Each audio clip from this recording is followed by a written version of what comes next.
Sunday ശാലോമിലേക്ക് സ്വാഗതം. ഞാൻ ജോസ് ജോൺ മല്ലികശ്ശേരി.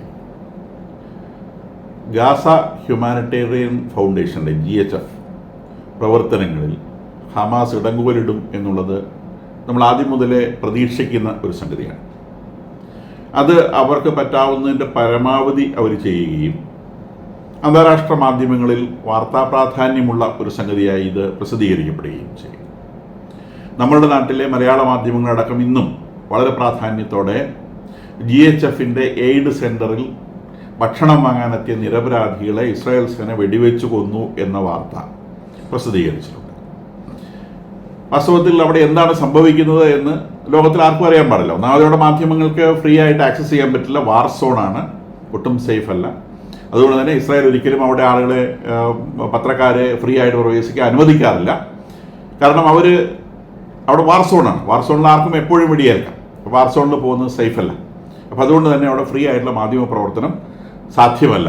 മാധ്യമ പ്രവർത്തകർക്ക് സുരക്ഷ ഒരുക്കാൻ പട്ടാളത്തിന് സാധിക്കാത്തതുകൊണ്ട് അവിടെ സുരക്ഷിതമായ മാധ്യമ പ്രവർത്തനം അനുവദനീയമല്ല. അപ്പോൾ ഇത് ഹമാസിന് നന്നായി അറിയുന്നതാണ്. അപ്പോൾ ഇതിൻ്റെ മറവിൽ ഫേക്ക് ന്യൂസുകൾ സുഖമായിട്ട് അടിച്ചിറക്കാൻ സാധിക്കും. കാരണം ഹമാസിൻ്റെ പ്രവർത്തകർ യുണൈറ്റഡ് നേഷൻസിലും റെഡ് ക്രോസിലും ധാരാളമായി നുഴഞ്ഞു കയറിയിട്ടുണ്ട്. റെഡ് ക്രോസും യുണൈറ്റഡ് നേഷൻസും ലോകത്തിലെല്ലായിടത്തും വിശ്വാസ്യതയുള്ള സ്ഥാപനങ്ങളാണ്. അതുകൊണ്ട് തന്നെ റെഡ് ക്രോസിൻ്റെയും യുണൈറ്റഡ് നേഷൻസിൻ്റെയും സ്റ്റേറ്റ്മെൻറ്റുകൾക്ക് വലിയ പ്രാധാന്യമുണ്ട്. ഇന്ന് റെഡ് ക്രോസിൻ്റെ തലപ്പത്തുള്ള ആൾ, ഗാസയിൽ പ്രവർത്തിക്കുന്ന റെഡ് ക്രോസിൻ്റെ തലപ്പത്തുള്ള ആൾ പറഞ്ഞിരിക്കുന്നത് നരകത്തെക്കാൾ മോശമായ അവസ്ഥയാണ് ഗാസയിൽ എന്നാണ് അദ്ദേഹം പറഞ്ഞു വെച്ചിട്ടുള്ളത്. UN ഇത് കുറച്ച് നാളായിട്ട് പറയുകയാണ്. 14,000 കുഞ്ഞുങ്ങൾ 2 ദിവസം കൊണ്ട് മരിക്കും എന്നൊക്കെ UN ഇതിനു മുമ്പ് പ്രസ്താവന ഇറക്കിയിട്ടുണ്ട്. അതുപോലെ ഭക്ഷണ സെൻറ്ററുകളിൽ എയ്ഡ് വാങ്ങിക്കാൻ വരുന്ന ആളുകളെ ഇസ്രായേലിൻ്റെ IDF വെടിവെച്ച് കൊല്ലുകയാണ് എന്നുള്ള വാർത്തയും നിരന്തരമായിട്ട് UN പുറത്തേക്ക് വിടുന്നുണ്ട്. അതിന് UNൻ്റെ തലപ്പത്തിരിക്കുന്ന ആളുകളും ഈ അപലപിക്കുന്ന കാര്യത്തിൽ ഒന്നും ചെയ്യുന്നുണ്ട്. സ്വാഭാവികമായിട്ടും ഈ 2 സ്ഥാപനങ്ങളുടെയും വിശ്വാസ്യത മുതലെടുത്തുകൊണ്ട് ഹമാസിന് ഈ വാർത്തയെ ലോകം മുഴുവൻ പ്രചരിപ്പിക്കാൻ സാധിക്കുകയും യൂറോപ്യൻ രാജ്യങ്ങൾ അടക്കമുള്ള രാജ്യങ്ങളിൽ നിന്ന് ഇസ്രായേലിനെതിരെ പ്രസ്താവനകൾ വരികയും ചെയ്യുന്നുണ്ട്. ഇന്ന് ഇതിനെ സംബന്ധിച്ച് ഒരു എക്സ്ക്ലൂസീവ് സ്റ്റഡി CNN പ്രസിദ്ധീകരിച്ചു. വളരെ സയൻറ്റിഫിക് ആയിട്ട് നടത്തിയ അനാലിസിസുകളുടെ അടിസ്ഥാനത്തിലാണ് CNN ഇതിനെ സംബന്ധിച്ചുള്ള സ്റ്റഡി പ്രസിദ്ധീകരിച്ചിട്ടുള്ളത്. 2 ഭാഗത്തേക്കും ചായാത്ത രീതിയിൽ, ഹമാസിൻ്റെ ഭാഗത്തേക്കോ അല്ലെങ്കിൽ IDFൻ്റെ ഭാഗത്തേക്കോ ചായാത്ത രീതിയിലാണ് ഈ റിപ്പോർട്ട് പ്രസിദ്ധീകരിച്ചിട്ടുള്ളത്. ഇതിൽ ഒന്നാമത് നമ്മൾ ശ്രദ്ധിക്കേണ്ട കാര്യം, 4 സെൻറ്ററുകളാണ് ഭക്ഷണ വിതരണത്തിനായി ഗാസ ഹ്യൂമാനിറ്റേറിയൻ ഫൗണ്ടേഷൻ GHF തിരഞ്ഞെടുത്തിട്ടുള്ളത്.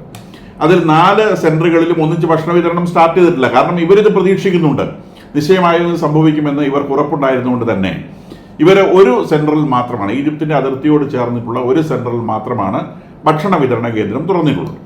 അപ്പോൾ അവിടെ നേരത്തെ നെതന്യാഹു പറഞ്ഞതുപോലെ 100% ഗാസ ഇപ്പോൾ IDFൻ്റെ നിയന്ത്രണത്തിലാണ്.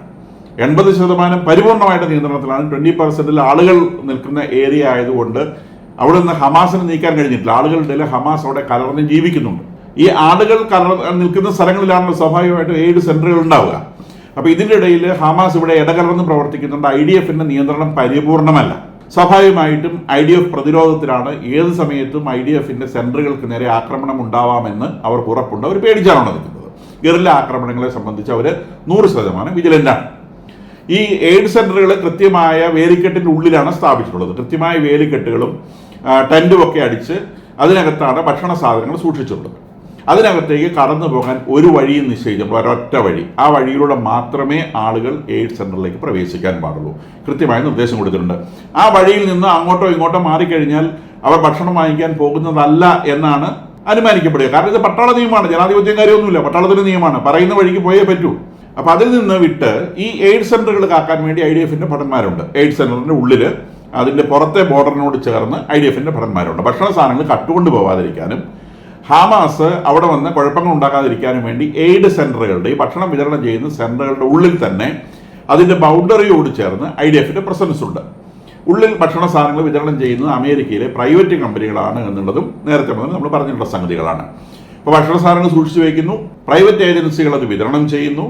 അതിലേക്കുള്ള പ്രൊട്ടക്ഷൻ പ്രൊവൈഡ് ചെയ്യുന്നത് IDF ആണ്. അവർ വേലിക്കെട്ടിന് പുറത്തെ വേലിയിൽ മാത്രമാണുള്ളത്. ഏകദേശം ഒരു 500 മീറ്റർ ഡിസ്റ്റൻസ് പുറത്തെ വേലിയും ഈ ഭക്ഷണ വിതരണം നടക്കുന്ന സെൻറ്ററുമായിട്ടുണ്ട്. ഇതിലേക്ക് ആളുകൾക്ക് ഒരു വഴിയിലൂടെ മാത്രം പോവുകയും വരികയും ചെയ്യാം. അതുമാത്രം. ഇതാണ് ഇതിൻ്റെ സ്ട്രക്ചർ. ഇതിന്റെ പുറത്ത് IDF-ന്റെ പട്ടാള ക്യാമ്പുകളുണ്ട്. കാരണം ഇവിടെ പട്ടാള നിയന്ത്രണത്തിലാണ് കാര്യങ്ങൾ നടക്കുന്നത്. ഇത് ഭക്ഷണ സെന്ററിനെ പ്രൊട്ടക്ട് ചെയ്യാനുള്ള ക്യാമ്പുകളല്ല. അവിടുത്തെ ഹമാസിനെ നേരിടാൻ വേണ്ടി സ്ഥാപിച്ചിട്ടുള്ള പട്ടാള ക്യാമ്പുകൾ ഗാസയിലെമ്പാടുമുണ്ട്. ഈ പറയുന്ന ഭക്ഷണ സെന്ററുകളുടെ പുറത്തും കുറച്ച് അകലത്തിലായിട്ടുണ്ട്. ഏകദേശം 1 കിലോമീറ്ററോളം അകലത്തിൽ ഒരു പട്ടാള ക്യാമ്പുണ്ട്. ഈ എയ്ഡ് സെന്ററിലേക്ക് പോകാനുള്ള സമയം 5 മണിയാണ്, രാവിലെ 5 മണി. രാവിലെ 5 മണിക്ക് മുൻപ് ഒരാളോടും ഈ എയ്ഡ് സെന്ററിലേക്കുള്ള വഴിയിൽ പ്രവേശിക്കരുത് എന്ന് കൃത്യമായ നിർദ്ദേശം കൊടുത്തിട്ടുണ്ട്. അപ്പോൾ എയ്ഡ് സെന്ററിലേക്ക് 5 മണിക്ക് മാത്രം പ്രവേശിക്കാം. തിരിച്ചു പോകാനുള്ള സമയം വൈകുന്നേരം 7 മണിയാണ്. 7 മണിക്ക് ശേഷം ആരും ആ വഴിയിൽ ഉണ്ടാവാൻ പാടില്ല. ആ വഴി ഒഴിച്ചിട്ടേക്കണം. അപ്പോൾ രാവിലെ 5 മണി മുതൽ വൈകിട്ട് 7 മണി മുതൽ വരെയാണ് ഭക്ഷണ വിതരണത്തിൻ്റെ സമയം. ആ സമയത്തിനിടയിൽ മാത്രമാണ് ആളുകൾക്ക് ഈ വഴിയിലൂടെ സഞ്ചരിക്കാനുള്ള അവകാശമുള്ളത്. ഈ വഴിയിൽ നിന്ന് വിട്ട് ഒരു കൂട്ടം യുവാക്കൾ IDF-ന്റെ പുറത്തുള്ള സെന്ററിലേക്ക്, ക്യാമ്പിലേക്ക് നടന്നു വരുന്നത് കണ്ടപ്പോഴാണ് IDF അവരുടെ നേരെ വെടിയുതിർത്തത്. ഇതിൽ മരിച്ചവർ സാധാരണ ഇതിൽ എപ്പോഴും ഇവർ നിലവിളിക്കുന്നത് കുഞ്ഞുങ്ങളെ കൊന്നേ പെണ്ണുങ്ങളെ കൊന്നേന്നാണ്. ഇപ്രാവശ്യം നിലവിളി കേൾക്കാനില്ലല്ലോ, കുഞ്ഞുങ്ങളെ പെണ്ണുങ്ങളൊന്നും കൊന്നിട്ടില്ലല്ലോ, ആ നിലവിളിയില്ലല്ലോ. എന്താ അതിന് കാരണം? ഈ പോയവരാരും കുഞ്ഞുങ്ങളോ പെണ്ണുങ്ങളോ ഭക്ഷണം വാങ്ങാൻ പോയവരോ അല്ല. ഇത് ചെറുപ്പക്കാരായിട്ടുള്ള ഹമാസിന്റെ പ്രവർത്തകരാണ്. മരിച്ചവരെല്ലാം ചെറുപ്പക്കാരാണ്.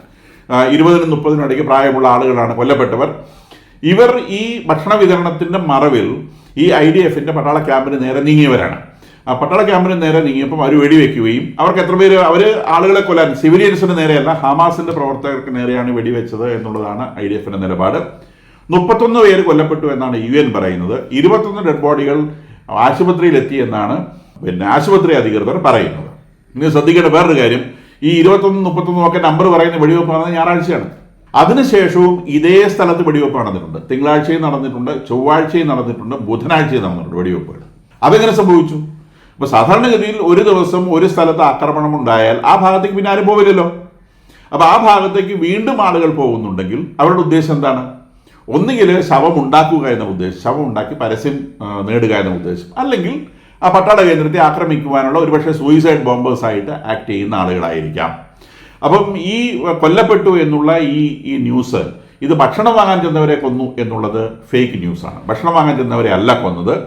IDF-ന്റെ പട്ടാള കേന്ദ്രത്തെ ലക്ഷ്യമാക്കി നീങ്ങിയവരെയാണ് അവർ വെടിവെച്ചത്.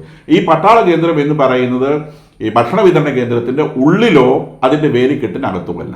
ഭക്ഷണ വിതരണ കേന്ദ്രം എന്നുള്ളത് ഒരു വലിയ ടെന്റാണ്. അതിന് 1/2 കിലോമീറ്റർ ചുറ്റി വേലിക്കെട്ടുണ്ട്. ഈ വേലിക്കെട്ടിനകത്തോ അല്ലെങ്കിൽ ഭക്ഷണ സെന്ററിന്റെ ഉള്ളിലോ അല്ലെങ്കിൽ പരിസരത്തോ അല്ല വെടിവെപ്പ് നടന്നിട്ടുള്ളത്. ഈ വെടിവെപ്പ് നടന്നിട്ടുള്ളത് വേലിക്കെട്ടിന് പുറത്ത്, ഭക്ഷണ വിതരണ കേന്ദ്രത്തിൽ നിന്നും 1 കിലോമീറ്റർ അകലെ IDF-ന്റെ പട്ടാള ക്യാമ്പിന്റെ ചുറ്റുവട്ടത്തിലാണ് ഈ വെടിവെപ്പുകൾ നടന്നിട്ടുള്ളത്. ഈ പട്ടാള ക്യാമ്പ് ഭക്ഷണ വിതരണ കേന്ദ്രത്തെ പ്രൊട്ടക്ട് ചെയ്യാൻ ഉദ്ദേശിച്ചുള്ളതല്ല. അത് അവിടുത്തെ ഹമാസ് പ്രവർത്തകരെ നേരിടാൻ വേണ്ടി നേരത്തെ നടന്ന യുദ്ധത്തിന്റെ ഭാഗമായി സ്ഥാപിക്കപ്പെട്ടുള്ള പട്ടാള ക്യാമ്പാണ്. ആ പട്ടാള ക്യാമ്പിലേക്ക് സമീപിച്ച ആളുകളാണ് വധിക്കപ്പെട്ടുള്ളത്. അതിനെ സംബന്ധിച്ചുള്ള ന്യൂസുകളാണ് ഇത്. 21 പേരെ കൊന്നു, 31 പേരെ കൊന്നു. അപ്പോൾ ഒരു പക്ഷത്തേക്ക് മാത്രം ചാഞ്ഞ് വാർത്തകൾ എഴുതുന്നവരെ സംബന്ധിച്ച് അവർക്ക് രണ്ടാമത്തെ വിഷം ആലോചിക്കേണ്ട കാര്യമില്ല. ഇത് CNN വളരെ ക്രിയേറ്റീവായിട്ട് റിപ്പോർട്ട് ചെയ്തിട്ടുള്ള സംഗതിയാണ്. CNN IDF-ന്റെ ഭാഷ്യവും കൊടുത്തിട്ടുണ്ട്, ഹമാസിന്റെ ഭാഷ്യവും കൊടുത്തിട്ടുണ്ട്. ഈ 2 ഭാഷ്യങ്ങൾ എനിക്ക് വിശ്വസനീയമെന്ന് തോന്നിയ ഭാഷ്യമാണ് ഞാനിവിടെ പറഞ്ഞിട്ടുള്ളത്. ഇതിന്റെ മറുഭാഷ്യവും ഈ CNN റിപ്പോർട്ടിൽ നിങ്ങൾക്ക് കാണാം. ഭക്ഷണം വിതരണം വാങ്ങാൻ വന്നവർ കൂടുതൽ എളുപ്പത്തിലുള്ള വഴികൾ അന്വേഷിച്ച് പോയതാണെന്നും ഒക്കെയുള്ള ഭാഷ്യങ്ങൾ അതിനകത്ത് കാണുന്നുണ്ട്. കാരണം ഇതൊരു പട്ടാള നിയന്ത്രണത്തിലുള്ള സ്ഥലമാണ്. അവിടെ കൂടുതൽ എളുപ്പത്തിലുള്ള വഴികൾ പോയിട്ട് അവിടെ പ്രകൃതിയുടെ വിളി ശ്രദ്ധിച്ച് പോലും ആളുകൾ അങ്ങോട്ടോ ഇങ്ങോട്ടോ നീങ്ങിയാൽ പട്ടാളം വെടിവെക്കും. കാരണം പട്ടാളത്തിന് വടിയും കൊച്ചു വർത്താനം ഒന്നുമില്ല. പട്ടാളത്തിന് ആകെ തോക്കേ ഉള്ളൂ. അത് എല്ലാവർക്കും അറിയുന്ന കാര്യമാണ്. അവർ സംസാരിക്കുന്നത് തോക്കുകൊണ്ടാണ്, അവർ വാക്കുകൊണ്ട് സംസാരിക്കാറില്ല. അപ്പോൾ അവർ പറയുന്ന ഒരു വാർണിംഗ് ഷോട്ട്സ് നടത്തിയിരുന്നു, ആകാശത്തേക്ക് അവർ വെടിവെച്ചിരുന്നു. പട്ടാളത്തിന് ആ ഭാഷയെ അറിയൂ, അവർക്ക് വെടിവെക്കാനേ അറിയൂ. അവരെ അത് മാത്രമേ പഠിപ്പിച്ചിട്ടുള്ളൂ, വെടിവെക്കാൻ മാത്രമേ പഠിപ്പിച്ചിട്ടുള്ളൂ.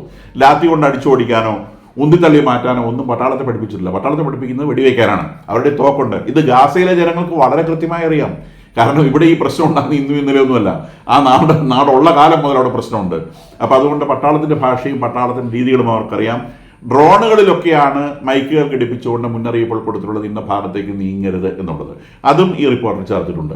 ആളുകൾ ആ ഭാഗത്തേക്ക് നീങ്ങിയപ്പം ഡ്രോണുകളിൽ നിന്ന് സ്പീക്കേഴ്സ് ഉപയോഗിച്ച് ഈ പർട്ടിക്കുലർ ഭാഗത്തേക്ക് നീങ്ങരുത് എന്ന ആളുകൾക്ക് മുന്നറിയിപ്പ് നൽകിയിരുന്നു. വാർണിംഗ് ഷോട്ടുകൾ, അതായത് ആകാശത്തേക്ക് വെടിയുയർത്തി ശബ്ദം കേൾപ്പിച്ചിരുന്നു. അതിനുശേഷമാണ് ഈ നീങ്ങിയ ആളുകൾക്ക് നേരെ വെടിവെപ്പുണ്ടായതും അവർ കൊല്ലപ്പെട്ടതും. ഇതിനകത്ത് സ്ത്രീകളുണ്ടോ കുഞ്ഞുങ്ങളുണ്ടോ അങ്ങനത്തെ കാര്യങ്ങളെക്കുറിച്ച് ഹമാസിന് യാതൊരു ആർഗ്യുമെന്റും ഇല്ല. സാധാരണ കുഞ്ഞുങ്ങളെ കൊന്നേന്നാണ് നിലവിളി. ആ നിലവിളി ഇപ്രാവശ്യം കേൾക്കുന്നില്ല എന്നതിൽ തന്നെ ഇത് ഒരു ഫേക്ക് പരിപാടിയാണെന്നുള്ളത് നമുക്ക് മനസ്സിലാകാവുന്നതേ ഉള്ളൂ. മാത്രമല്ല ഈ 4 എയ്ഡ് സെന്ററുകളിൽ ഒറ്റ സെന്റർ മാത്രം തുറന്നതിന്റെ ഉദ്ദേശം ഇത് തന്നെയാണ്. 4 തുറന്നിരുന്നെങ്കിൽ അനിയന്ത്രിതമായ രീതിയിൽ ഹമാസ് ഈ കാര്യത്തിൽ ഓപ്പറേറ്റ് ചെയ്യുമായിരുന്നു. ഈ GHFന്റെ പ്രവർത്തനം പരിപൂർണമായും ഇവിടെ തോൽപ്പിക്കുക എന്നുള്ളത്, പരാജയപ്പെടുത്തുക എന്നുള്ളത് ഹമാസിന്റെ ആവശ്യമാണ്. കാരണം UN-ന്റെയും റെഡ് ക്രോസിന്റെയും ആക്ടിവിറ്റീസുള്ള മാത്രമേ അവർക്ക് അവരുടെ താല്പര്യങ്ങളോട് സംരക്ഷിക്കാനാവൂ. അവരുടെ താല്പര്യങ്ങൾ നമ്മൾ നേരത്തെ പറഞ്ഞു. ഇവിടേക്ക് ട്രക്കുകൾ കടന്നു വരികയാണെങ്കിൽ അതിനകത്ത് അവർക്ക് വേണ്ട സാധനങ്ങൾ, ആയുധങ്ങളാവട്ടെ, പണമാവട്ടെ, അവർക്ക് വേണ്ട മെറ്റീരിയൽസ് അവർക്ക് കടത്തിക്കൊണ്ടുവരാൻ പറ്റും. ഇനി വന്നില്ലെങ്കിൽ പോലും വന്ന ഭക്ഷണ സാധനങ്ങൾ വിതരണം ചെയ്യുമ്പോൾ ഈ ഗാസയിലുള്ള ജനങ്ങളിൽ ഒരുപാട് പേര് ഹമാസിനെ എതിർക്കുന്നവരുണ്ട്. ഈ എതിർക്കുന്നവർക്ക് ഒരു ഗ്രെയിൻ പോലും കിട്ടുന്നില്ല എന്ന് ഉറപ്പാക്കാൻ ഹമാസിന് സാധിക്കും. അവർ പ്രധാനമായിട്ടും ഇപ്പോൾ ഇവർക്ക് ഈ GHFനെ എതിർക്കുന്നതിൻ്റെ ഒന്നാമത്തെ കാരണം ഗാസയിലെ എല്ലാവർക്കും ഭക്ഷണ സാധനങ്ങൾ വിവേചനമില്ലാതെ ലഭിക്കും എന്നുള്ള പ്രശ്നമാണ്. ഗാസയിലെ എല്ലാ ആളുകൾക്കും വിവേചനമില്ലാതെ ഭക്ഷണം ലഭിക്കുക എന്നുള്ളത് ഹമാസിൻ്റെ താല്പര്യങ്ങൾക്ക് വിരുദ്ധമാണ്. അവരുടെ താല്പര്യം എന്ന് പറയുന്നത് ഹമാസിനെ സപ്പോർട്ട് ചെയ്യുന്നവർക്ക് മാത്രം ഭക്ഷണം കിട്ടുക എന്നുള്ളതാണ്. അപ്പോൾ ഹമാസിനെ എതിർക്കുന്നവരോട് ഹമാസ് ആദ്യം ചെയ്യുന്ന പ്രതികാര പ്രവർത്തനം അവർക്ക് ഭക്ഷണ സാധനങ്ങൾ കൊടുക്കാതിരിക്കുക എന്നുള്ളതാണ്. ഭക്ഷണ സാധനങ്ങൾ കൊടുക്കാതിരുന്നിട്ടും അവർ വഴിക്ക് വരുന്നില്ലെങ്കിൽ പിന്നെ അവരെ വെടിവെച്ച് കൊല്ലുക എന്നുള്ളതാണ് അവരുടെ നയം. വെടിവെച്ച് കൊന്നു കഴിഞ്ഞാൽ അത് IDFന്റെ തലക്കിട്ട് കൊടുക്കും. അപ്പോൾ ഇവർ ഈ മരിച്ചു എന്ന് പറയുന്ന പല പെണ്ണുങ്ങളും കുഞ്ഞുങ്ങളും ഇവർ തന്നെ കൊന്നിട്ട് ഇത് IDFന്റെ തലക്കിട്ട് കൊടുക്കുന്നതാണെന്നും നമുക്കിതിൽ നിന്ന് വായിച്ചെടുക്കാൻ സാധിക്കുന്ന കാര്യമാണ്. അതിനിടയിലൂടെ ഇന്ന് പുറത്തു വന്നിട്ടുള്ള വേറൊരു വാർത്ത, അത് ഇസ്രായേലിൻ്റെ ഗവൺമെൻറ് ഔദ്യോഗികമായി പ്രസിദ്ധീകരിച്ച റിപ്പോർട്ടാണ്. ഈ ഗാസ ഓപ്പറേഷന് ശേഷം ഇസ്രായേലിൽ നിന്ന് പുറത്തേക്ക് വിൽക്കുന്ന ആയുധങ്ങളുടെ വ്യാപാരം 50% വർദ്ധിച്ചു എന്നുള്ളതാണ്.